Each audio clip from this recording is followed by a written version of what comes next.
అందరికీ నమస్కారం. నా పేరు శ్రీనివాస్. మీరు చూస్తున్నారు Srinu social guide YouTube channel. Friends, ఒక మంచి టాపిక్తో ముందుకు వచ్చా. లైక్ చేసి సపోర్ట్ అయితే చేయండి. ఇంకా మంచి మంచి వీడియోస్తో ముందుకు వస్తా. చాలా మంది వీడియోస్ అయితే చూస్తున్నారు కానీ లైక్ చేయట్లేదు. దయచేసి లైక్ చేసి సపోర్ట్ అయితే చేయండి. ఇంకా మంచి మంచి వీడియోస్తో ముందుకు వస్తాయి. లైక్ చేయకుండా టాపిక్లోకి అయితే వెళ్ళిపోతాం. IPL 2026 సీజన్లో ఆర్సీబీ, జీటీ, ఎస్ఆర్హెచ్ క్వాలిఫై అయితే అయిపోయాయి. ఇప్పుడు పెద్ద ఫైట్, బిగ్ ఫైట్ ఉండేది టాప్ 4 కోసమే. ఆ టాప్ 4కి 5 టీమ్స్ అయితే రెడీగా ఉన్నాయి బ్రో.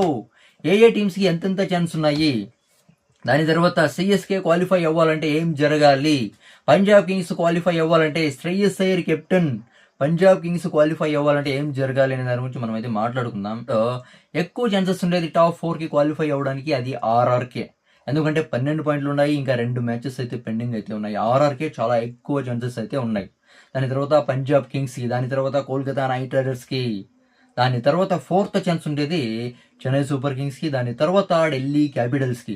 చూడండి, రాజస్థాన్ రాయల్స్ 2 మ్యాచ్లు గెలిచిందనుకో 16 పాయింట్స్ అయితే వస్తాయి ఈజీగా, ఏ గొడవ లేకుండా. ఈ పంజాబ్తో కానీ, ఢిల్లీతో కానీ, సిఎస్కేతో కానీ, కేకేఆర్తో ఏ గొడవ లేకుండా, మాకేం గొడవలు వద్దని టాప్ 4కి అయితే క్వాలిఫై అయితే అయిపోతుంది.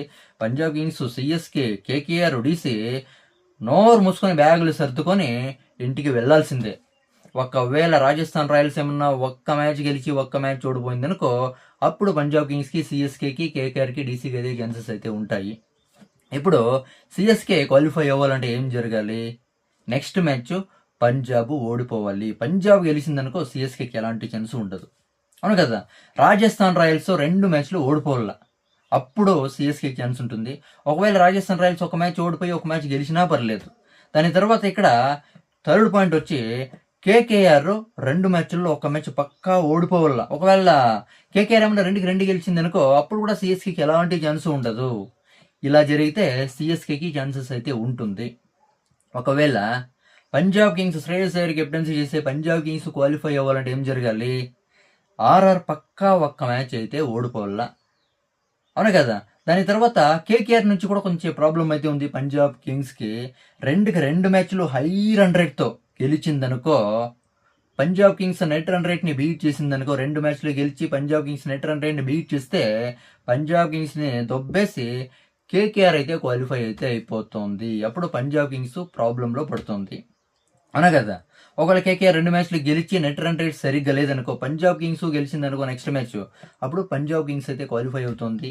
ఎలాగో రాజస్థాన్ రాయల్స్ ఒక మ్యాచ్ గెలిచి ఒక మ్యాచ్ ఓడిపోయింటే అప్పుడు ఆర్ఆర్కి ఛాన్స్ ఉండదు, సిఎస్కేకి ఛాన్స్ ఉండదు, డీసీకి ఛాన్స్ ఉండదు. పంజాబ్ కింగ్స్ క్వాలిఫై అయితే అవుతుంది. మీకు అర్థమైంది కదా.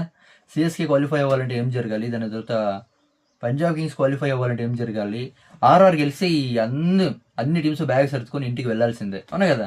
దీని గురించి మీరేమనుకుంటారు కామెంట్ అయితే చేయండి. నా ఎక్స్ప్లెనేషన్ ఇస్తే సబ్స్క్రైబ్ చేసి సపోర్ట్ అయితే చేయండి, లైక్ చేసి సపోర్ట్ అయితే చేయండి. By by.